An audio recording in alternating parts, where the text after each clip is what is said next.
Welcome to day 3 of testing here at Redsand MX Park, and we're at the GP circuit today doing some testing with Stuart.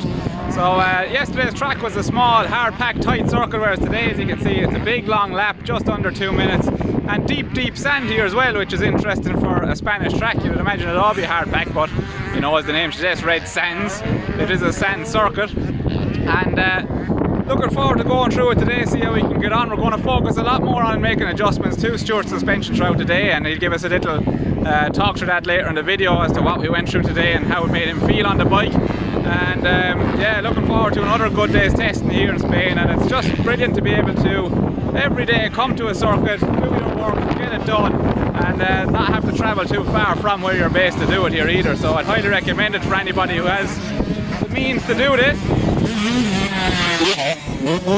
to come out here. I let number 3 go past here as well.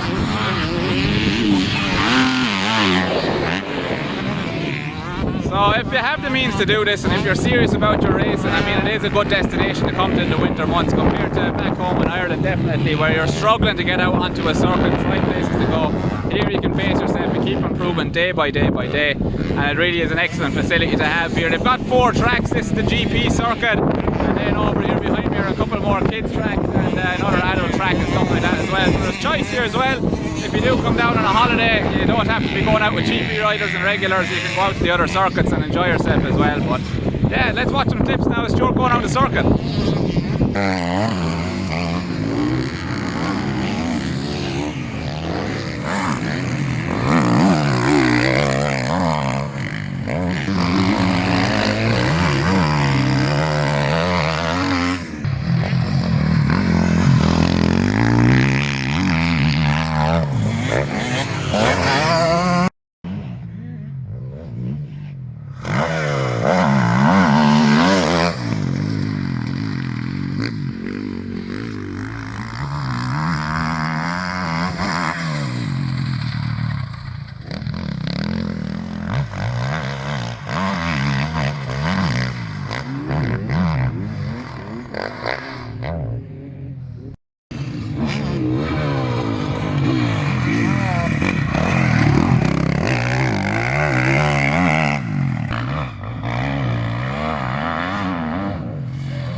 During my week in Spain, thankfully the weather was good to us, and track conditions were too, although the track maintenance crew in Redsand MX like the track roughen up a bit so that the riders can really get to know themselves and their bikes in the tough terrain.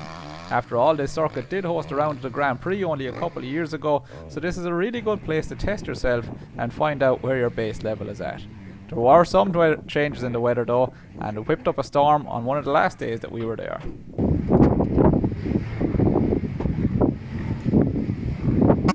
Must do if the fences are up. You'd think it would be an absolute paradise to move down to Spain for the opening months of the year and get away from the bad weather that you see in Northern Europe in January and February. However, it's not all easy, and there are trials and tribulations being a rider out there on your own without the support of the team around you. Not only does Stuart have to look after himself when he's on the bike, he has to look after everything when he's off it too. Here on his rest days you can see how he went through cleaning air filters in his gear, as well as working on the bike during out the day, and at the end of the nights putting in long hours keeping up with maintenance like changing tyres, changing oil, and keeping on top of general repairs with the bikes.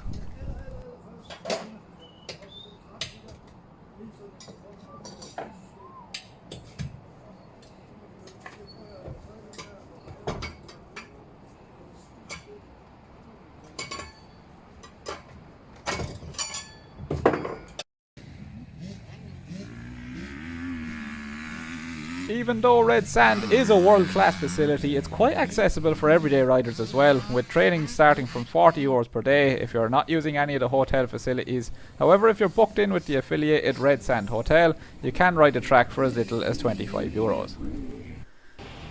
There are 3 adult-size motocross full-length tracks on the site, as well as a kids track and enduro loop.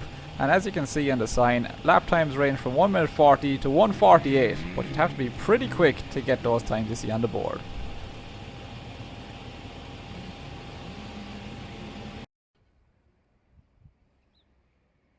We took up accommodation in the Bonterra Park holiday camp in Benicassim in Spain, which is a good location straight across from a supermarket where you can get all your food supplies. You stay in a nice little apartment that has plenty of space and cooking facilities, as well as good parking out the back for your van.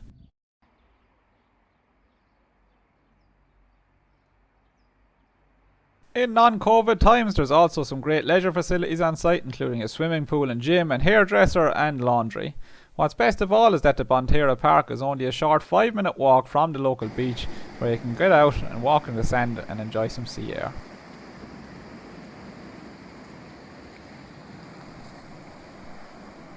Close to the beach there are a number of restaurants and cafes that you can enjoy, but of course with the coronavirus pandemic most of these are closed at the moment, and also there's an 8 o'clock curfew in the evenings.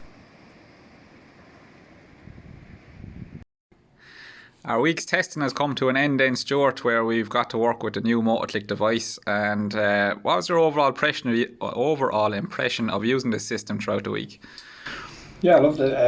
It was nice to be able to get the progression and looking at the front and back suspension working together, exactly what it's doing and where I'm bottoming out, and it gave me a little bit better feedback regarding certain parts and certain areas of the track, which allowed me to manage how I adjusted the suspension throughout the day. So usually I get quite confused on the too hard or the too soft setting, especially when the track is rough. And we were actually managed to spend one day pretty much on the rough track, adjusting the suspension to make it a little bit harder. And then the next day we went back, the track was smooth, and it was nice to be able to just straight away feel what exactly I need, and then look back on the data and say, yeah, the direction I'm going is correct. So that was good. And then I think the most important part of all is really the lap times. Being able to figure my fastest lap time, my consistent lap times throughout the day, and throughout the motos and stuff like that. So massive improvement all around.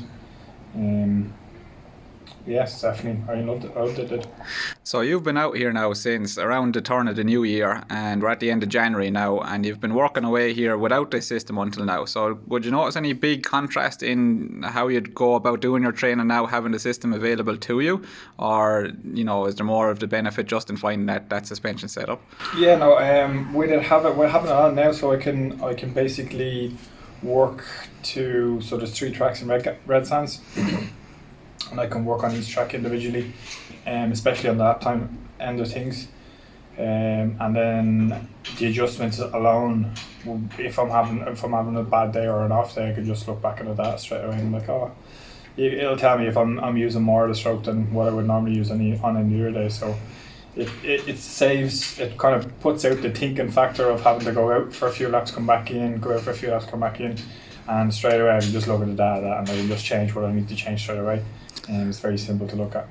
Alright, that's brilliant, Stuart. Thanks very much. Do you have any last comments you want to make or anything? No, that's just you made an amazing product. It's good to see it all coming into work in progress, and we have a lot of work to do towards, and plenty more ideas to go. So I'll keep testing if you keep working. Brilliant. Well, we'll keep doing that. Thanks you very much, Stuart. Cheers. That brings to an end our week's testing then here in Spain. I hope you've enjoyed the journey coming along with us and learned a little bit along the way. If you have any questions, feel free to write them in the comments down below, and remember to like and share these videos if you're enjoying them, or if you want to give us some feedback or anything, we're open to that too as well. And hopefully we'll be back out here again soon to do some more testing, or get into some tracks in Ireland if we manage to get them opened up again in another lockdown. But be sure to keep an eye out on the channel here, on the Facebook page or Instagram as well, to keep up to the latest news for the Motoklik project. See you then.